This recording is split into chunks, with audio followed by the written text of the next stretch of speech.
Solved how to fix Logitech Options not working on Windows. 1. Remove and reinstall Logitech Options. 2.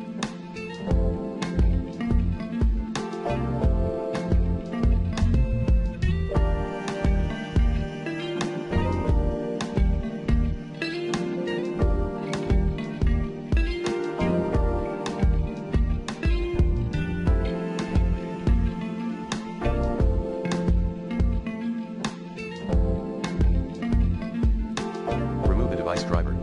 Restart your computer. 3. Make sure you're using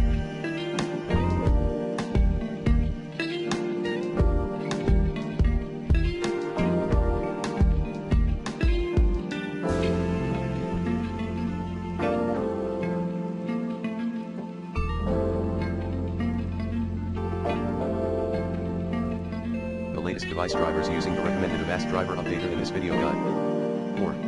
Install all Windows updates.